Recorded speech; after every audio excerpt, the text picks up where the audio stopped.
Olá, estamos de volta com Siga o Mestre, hoje conversando com Richard Barrett.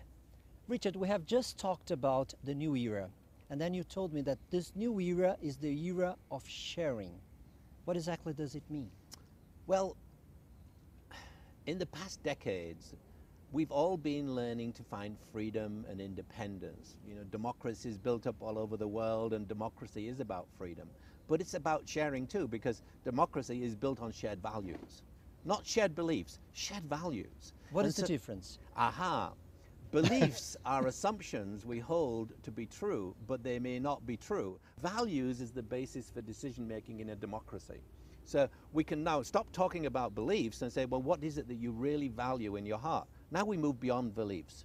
And that's the basis of democracy. But it's also what's happening in our organizations, because people in organizations saying, I want to be free to be able to think about these ideas. I want to bring my passion to work. I want to be able to become fully who I am.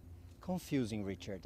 If we are talking about a corporation with 40,000 people, and every single of these 40,000 want to do whatever they want to be because they want to be free, this is going to be a whole mess. Yeah, of course it is, and I'm not talking about that. I'm talking about people coming into a corporation, giving them the ability to have a voice inside the organization. We call that empowerment.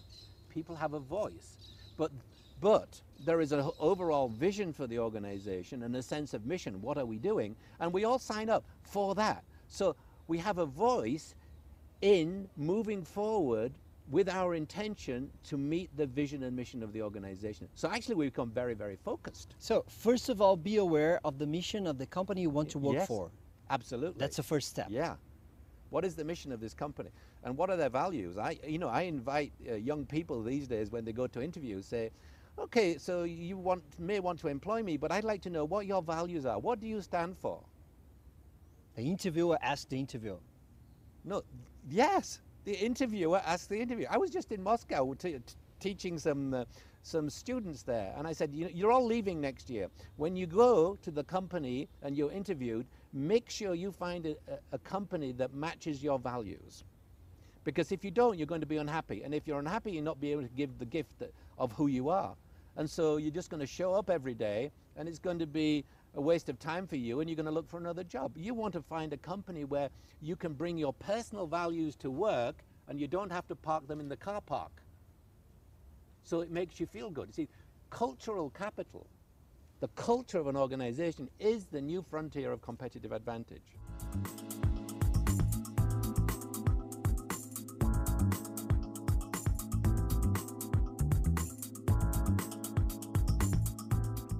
You are saying something very new here. It's not top-down anymore, or it's not to be top-down anymore. Well, if you are empowering your collaborators, if you are listening more and more to your collaborators.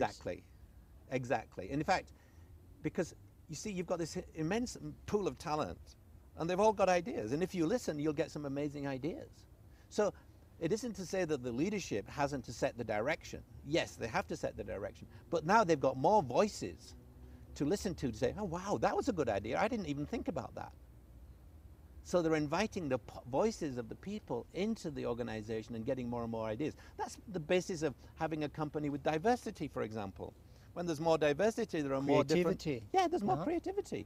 So, but if you've got diversity without empowering people, it's a waste of time. But then there is an old saying that says, with empowerment comes responsibility. That's what companies are finding, that they've had all this freedom, but now there's a backlash because they're spoiling the environment, or they're harming nature, or whatever. And they say, oh, freedom is okay, but we need responsible freedom. We need some rules of the game. Responsible freedom, you said? Yeah. What is responsible freedom? There's another word for responsible freedom. It's called accountability. Accountability, all right. And at the basis of the accountability is not just getting results, but it's also ethical too. There's more and more talk about companies being ethical, the Enrons of the world and all of that. People are going, oh, we've had enough of that. We don't trust business people. Well, rightfully, because they've been, what's in it for me, not what's best for the common good. There's a shift taking place from being the best in the world to being the best for the world. That is an amazing shift that has to take place in business. Interesting what you're saying, because the other day I heard that what may be ethics for you, it's not necessarily ethics for me. Absolutely. So are you defining a new universal ethics standard, or? I am not, but people inside organizations are, and they're defining the ethics that for them makes sense. Let me give you an example.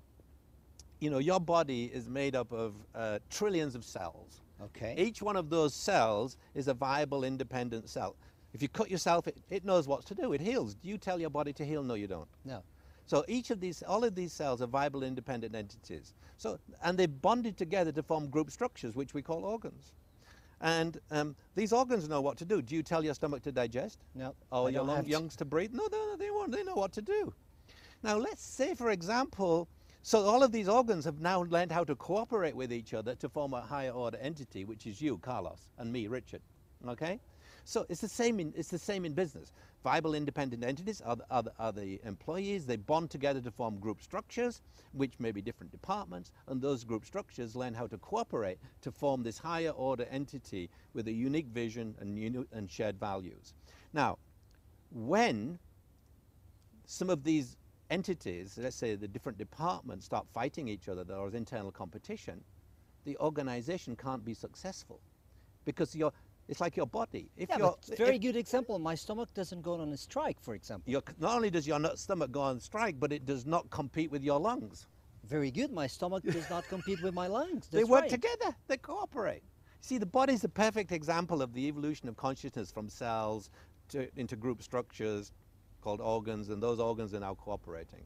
And that pattern of evolution of consciousness has been going on for billions of years. And now we're struggling to find the same pattern of evolution in our world. So individual human beings are trying to become viable and independent entities. They're trying to get, in Maslow's terms, from survival to relationship, self-esteem into self-actualization. When they become viable and independent, freedom, they find responsible freedom. And now they bond together with other viable independent entities to create group structures, either organizations or nations. These nations or organizations or departments in organizations now need to know how to cooperate with each other to form this higher order entity. And in fact, on the planet right now, that's the big issue. How can individual human beings bond together to form nations, and nations cooperate to form the higher order entity called humanity? Is this the big issue, or is this truly the revolution? It's not revolution, it's evolution. Evolution! Será que essa é a revolução, ou será que esse é o grande desafio? De acordo com Richard, essa é a evolução. No Siga o Mestre aqui, logo após o intervalo comercial.